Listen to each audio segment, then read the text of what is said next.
paz do Senhor Jesus, é um prazer estar aqui com vocês. A respeito do piercing, o nosso corpo, criado pelo nosso Deus, ele tem, cada parte do nosso corpo tem um significado espiritual também, até porque a Bíblia diz que a igreja é corpo de Cristo, né? Então o corpo não é uma coisa qualquer, né? Nós já dissemos aqui que é templo do Espírito Santo, e na Bíblia nós vemos que o nariz, né, significa o fôlego de vida, a boca significa confissão dos pecados, a sobrancelha, que é a fronte, né, que demonstra a mente, e geralmente é onde são colocados os piercings, né, na orelha, que é ouvir, que é crer através de ouvir, que nós cremos na palavra de Deus, o umbigo, que é a saída da vida. Então, por que não seria legal colocar os piercings? Talvez porque, na melhor das intenções, não sabendo o que significa aquilo, se torne realmente um adorno, vamos dizer assim, por vaidade, uma decoração, um enfeite, né? Só que tem um significado por trás, tá? E o piercing é como se fosse um cadeado, tá? É como se fosse uma tranca, como se você estivesse prendendo, tá? E quando você coloca um piercing no umbigo, é como se você estivesse colocando um cadeado no teu ventre, principalmente as mulheres, né? Tá? Quando você coloca um piercing na sobrancelha, você está trancando a sua mente para as coisas espirituais, tá? Então tem um significado por trás, e é por isso que nós devemos sempre procurar o significado.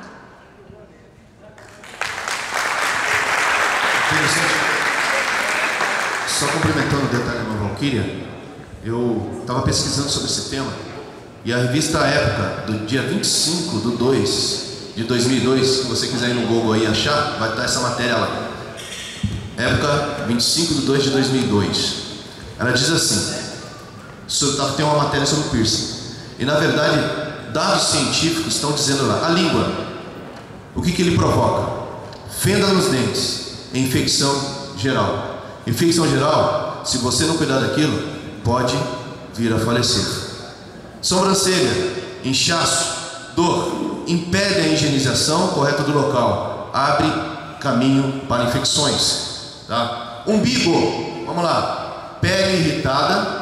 A irmã que perguntou sobre o piercing, viu, irmã? Viu, irmã? Sobre o piercing, a língua, a sobrancelha, o umbigo, o nariz. Vou falar para o que acontece lá. A língua, fenda nos dentes, infecção geral. Sobrancelha, inchaço e dor, impede a higienização correta do local, abre caminho para infecções. Umbigo, pele irritada com reações alérgicas. Nariz, danifica os vasos sanguíneos e produz cicatrizes. Aquilo, quando você crava aquilo, nunca mais vai sair. Você é tão linda da forma que Deus te fez, e aquilo que se torna vaidade é pecado. Foi a palavra que a irmã utilizou também nesse sentido. Quando fala a pessoa faz uma tatuagem por vaidade, é pecado. Se é vaidade, é pecado. E a gente responde de uma forma bíblica e científica. Revista Época, do dia 25/2/2002. Então, não há aprovação por parte da igreja, do corpo de Cristo, que sois vós, templo do Espírito Santo de Deus, nessa atitude. Quem mais gostaria de fazer uma pergunta? A paz do Senhor a toda a igreja. Eu gostaria de fugir um pouco do contexto, pode ser, mas é uma dúvida minha, e acredito que não sei se há uma resposta embasada na Bíblia ou opiniões formadas, né? É a respeito de Jesus Cristo. Pegando o gancho que o pastor falou, que temos que ser diferente, o que intrigava os fariseus, a pessoa de Jesus é a sua diferença, né? E a Bíblia nos escreve que a diferença de Jesus entre nós, o homem, é o pecado, porém ele era formado como um ser humano e tinha sentimentos e tudo que nós sentimos. No caso, a Bíblia relata muito pouco da sua infância. Dos 8 dias de vida foi circuncidado, e aos 12 anos de idade que crescia em estatura e conhecimento. Nesse período, ele já tinha consciência de que já era Deus homem? Para a Valquíria, a irmã Valquíria, por favor. Você perguntou se Jesus tinha consciência de que ele era Deus não quando ele era criança. Sim, porque ele era uma criança, eu acredito eu que ele brincava, ia à escola, tinha ensinamento dos seus pais, José e Maria, e nesse período que a Bíblia não descreve, dos seus 8 dias, depois aos seus 12 anos, ele já tinha consciência que era o Salvador, que tinha uma missão, ou ainda qual seria o pensamento da criança Jesus. Certo. Jesus foi uma criança normal, como qualquer outra criança, tá? Ele nasceu de parto normal, ele mamou no seio da mãe, ele foi circuncidado, né, como você disse. Enfim, ele foi uma criança completamente normal, tá? Ele ia para a escola, ele brincava, se tivesse pipa, se tivesse bolinha de gude no tempo de Jesus, eu acredito que ele também teria brincado com essas coisas. Eu acredito que a consciência a respeito de ser Deus foi vindo conforme ele foi crescendo, tá? Não exatamente que ele era um bebê e já tinha consciência de que era Deus, porque ele era 100% homem, tá? Porque isso é uma visão que muitas vezes nós cristãos que estamos na casa de Deus não tem essa visão de saber que realmente Jesus era dotado de poderes celestiais, mas tinha os sofrimentos, nós falamos, Jesus cura, Jesus, mas tiramos a credibilidade de homem de Jesus, né? E nesse período a Bíblia nos cita sobre esse amadurecimento, né? Diz que aos 12 anos ele crescia em estatura e conhecimento. E conhecimento, exatamente. Ele foi ensinado aos pés dos rabinos, tá? Então ele aprendeu as leis, ele aprendeu tudo como uma criança, um judeu normal, tá? Eu acho que você dizer que Jesus Cristo, como criança, já tinha consciência de que ele era Deus, poderia fazer algum milagre, alguma coisa assim, eu não acredito. Mas, como você mesmo disse, a Bíblia não nos fala nada a respeito disso, então qualquer opinião a respeito disso seria uma especulação, tá? Mas eu vou passar aqui para os meus companheiros que quiserem complementar. Acrescentando o que a irmã Valquíria acabou de dizer, nós como cristãos temos que ter muita cautela com relação à palavra de Deus, quando nós lemos trechos da palavra de Deus que o Senhor, nosso Deus, não quis nos revelar. Como a irmã Valquíria acabou de dizer, se nós forçarmos o texto, vai ser uma especulação, vai ser...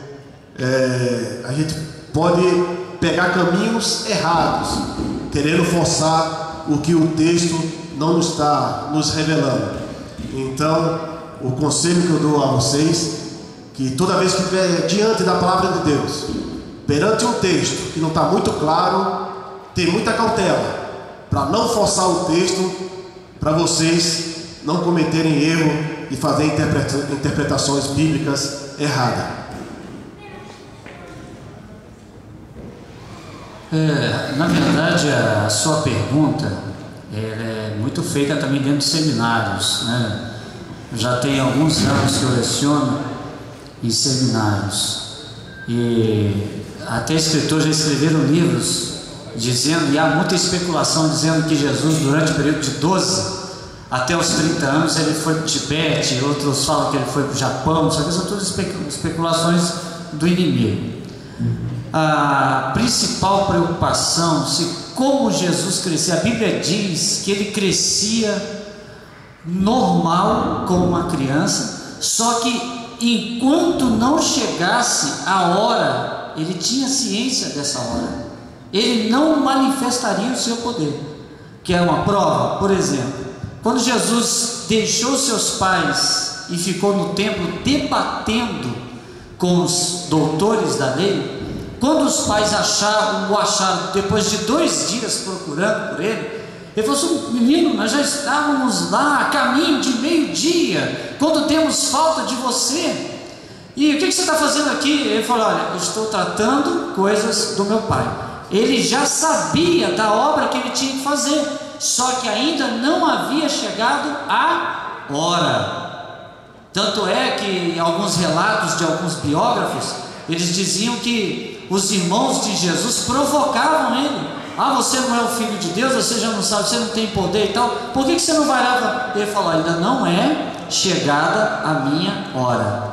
Uma coisa que deixar bem claro, Jesus, a partir do momento que a sua idade de razão ia tomando sentido, ele ia sabendo das coisas sim, mas ele não adiantou nada, até como alguns filmes sugerem, que Jesus adiantou, que ele ressuscitou até peixe, como eu vi num filme, um garotinho brincando com o peixe morto, botou a mão no peixe, o peixe viveu. Você começa fiada de produção de filme, entendeu? Mas enquanto não chegou a hora de Jesus, ele não executou nada. Tanto é que o primeiro milagre foi na festa de casamento e ele já tinha 30 anos de idade. Ele guardava as coisas no coração. Certo? Não, mas eu creio que agora você... Na verdade, essa pergunta mediante a isso que ele disse, as coisas do meu pai. Então, acho que por isso eu tirei essa opinião. Aos 12 anos, ele já era dotado de certa sabedoria, de consciência, ele sabia, só que não era a hora ainda dele manifestar nada. Ele tinha que fazer cumprir todo o programa humano, né, vamos dizer, todo o programa humano. Até lá ele ainda falou com a mãe dele na boda de Caná e falou com a mãe dele assim: ó, que tenho eu contigo, mãe? Ué, que história é essa? Né? Mas vamos começar o negócio, tá ficando bom. Jesus disse para a mãe dele.